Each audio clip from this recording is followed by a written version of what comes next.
やっほみおです。今日は私が教員を辞めて YouTube を始めた理由についてお話ししたいと思います。自己紹介を含めてその理由を話していこうかなと思います。ちょっと長くなるので動画は2本にしていこうかなと思います。はい、じゃあまず私が教員を辞めて YouTuber を目指した理由というところなんですが、自分の人生を豊かに生き抜きたいからっていうところが理由になります。まず何者かっていうのが分かんないと思うので自己紹介していこうかなと思います。名前は改めてみおです。年齢は今32歳です。1992年生まれ、2月1日早生まれです。で、経歴は高校は埼玉県立大宮東高等学校体育科卒業して、その後は国際武道大学武道学科に4年間学んでいった後に教員を卒業後、少し間は空くんだけど約10年間教員をしていました。で、教員の経歴としては、大学卒業してちょっとバイトをしてた時期があったんだけど、新卒年度の1月から3月に中学校の、3級大生として臨時で働いた後に、次の年、高校の母校、他の高校の非常勤を掛け持ちで、12個守って、次の年から3年間、特別支援学校で臨時的任用教員をやって、で次の年高校の母校で、臨時的任用教員を1年した後に、採用試験に合格して3年間高校の保健体育として合格したので、初任は定時制に3年間いました。でその後は普通校に、1年いて、今年の3月に退職したっていう形になります。自分の人生を豊かに生き抜きたいという、理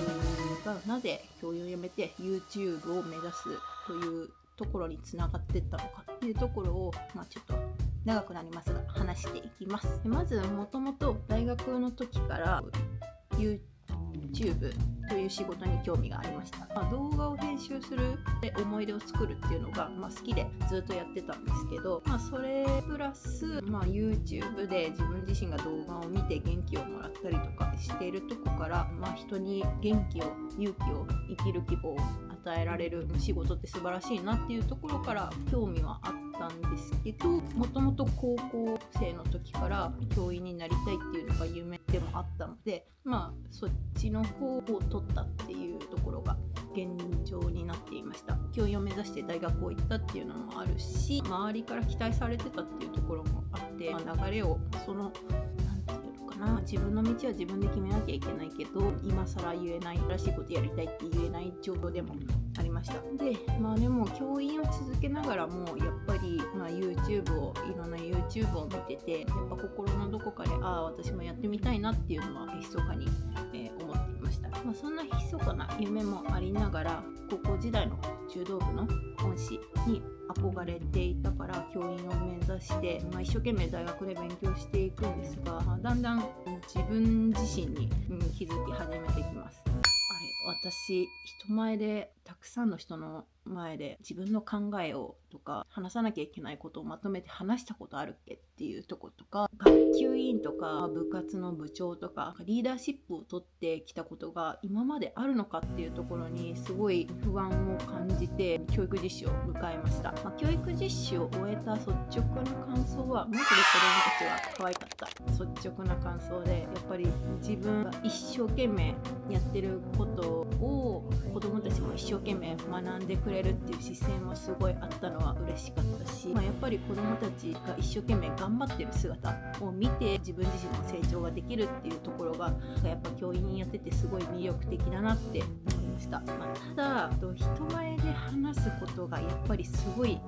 手で、思ってた授業が全くできなかった。初めてやったからできないっていうのは当然だとは思うんだけど、やっぱり理想の恩師のイメージがあったので、それができない自分はちょっと許せなかったというか、このまま頑張っても恩師に行き着かないんじゃないか、頑張っても恩師のような先生には多分なれないだろうなっていうのが、その教育実習で悟りました。本来だったらやっぱり自分で決めたことで諦めたくなければ、ハングリー精神で絶対なってやるぐらいな気持ちで頑張ればよかったんだけど、私の場合はそうならなくて、諦めようっていうような気気持ちになりました。でも教育実習が終わってカリキュラムも全部履修したので、教員免許は取れたっていうところもあって、周りの流れを変えることが、できなくて、結局新卒で非常勤、高校の母校で非常勤をやることになったんだけど、3月あたりから、やっぱり私には無理だって言って、無理だって思って、中途半端な気持ちで子供たちの前に立つのは申し訳ないっていうところが第一に言ってて、だからやっぱり中途半端にやるならやめようって思って、恩師に母校に恩師がいるので相談したんですけど、めちゃくちゃ結果的にはすごい怒られました。怒られた理由としては今となってわかるんだけど、人事の関係ですごいいろんな方が動いてくださってるっていうところがあって、本来そんな時期にそんなことを言っちゃいけないっていうのは今になってわかるんですけど、当時だからやっぱりそんな事情があるっていうことも知らずに、ただ本当に生徒に迷惑かけたくないっていうのが一心で相談したんだけど、恩師にめちゃくちゃ人生で初めて恩師にあんなに初めて怒られたのもショックだし、なんで怒られたのかっていうのが正直分かってなくて、それでもう恩師と連絡取れないってこの後戻りできないって思って、そこから恩師と連絡取らなくて就職しなきゃいけない、家庭の事情があって、家にお金を入れなきゃいけないっていう状況、きっとって言い方もあれなんですけど、歯医者さんの歯科助手の仕事を就職しました。でもやっぱりその中でも、自分で決めた仕事じゃなかったっていうところと、家族の問題とか、職場の初日から嫌がらせがすごくて、そこから自分の中で心の中で何かがプツンと切れて、気づけば3日ぐらいで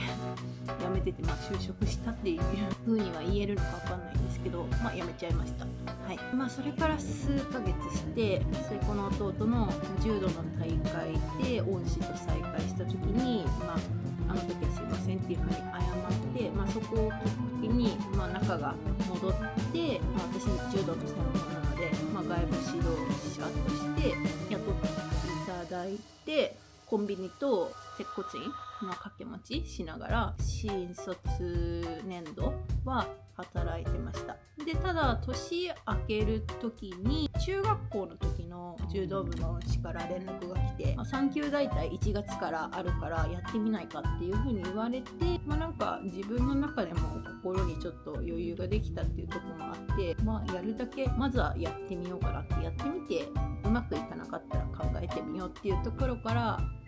中学校の臨任を3月までやりました。結果的にはボロボロでした。授業も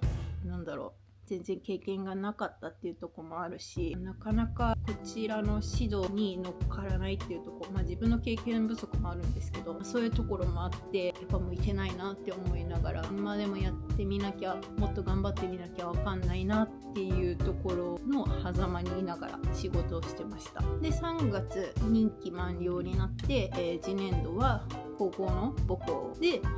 別の高校2校3校で12コマ掛け持ちしながら非常勤をやっていました。周りには採用試験を受けないのって言われたってすごい聞かれることがあったんですけど、私は当時その時お付き合いしてた人と来年結婚する、地方に住んでた方だから引っ越すっていうとこもあって、埼玉で採用試験は受けませんっていうとこ、あと自分にまだ覚悟がなくて、大学の時に1回記念受験みたいな感じはしたんだけど、受けるほどその当時は覚悟がなかったので、ちょっとっていう感じで質問を交わしながらやり過ごしてました。でも結果的に、彼と破談になって、破談にしたっていうところがあって、来年度どうするってなった時に、当時は結婚して専業主婦になりたいっていうところが自分の人生の目標だったので、それが叶わないってなった時に、じゃあ何やるかって考えて、教員本当に頑張ってみようかなっていうところがきっかけです。あと結婚をやめた時とかにもそうだし、私が非常勤のことあったりとか、いろいろ先生を裏切っちゃったっていうところもあった時も、ここの恩師はそれでも味方になってくれて支えてってくれてたっていうところがあって、恩師のためになんか一つでも恩返ししたいなっていうところで、採用試験をまず受かるところが自分にできる恩返しじゃないかって考えて、まずそこを目標に教員を頑張っていこうかなって思いましたっていう感じです。はい、ちょっと後半編はこの後動画にしていこうかなと思うんですけど、そんな感じで、私の教員人生が続いていきます。もしこの話を本当に教員を目指してる人から聞いたら、多分何言ってんのこの人って多分思うかもしれないんですけど、教員を目指してる中にも必ずしも自信を持って教員になってる人っていうのはいないっていうところもあるだろうし、だけども頑張りたいって思ってる人もいると思うので、ちょっとそういうところも含めて、私がどういう思いで教員をやってたかっていうのも話したくて今日動画にしてます。後半もいろいろあるので、よかったらぜひ見てください。はい、明日の私を好きになる、今日も見てくださってありがとうございました。チャンネル登録、グッドボタンぜひよろしくお願いします。それではバイバイ。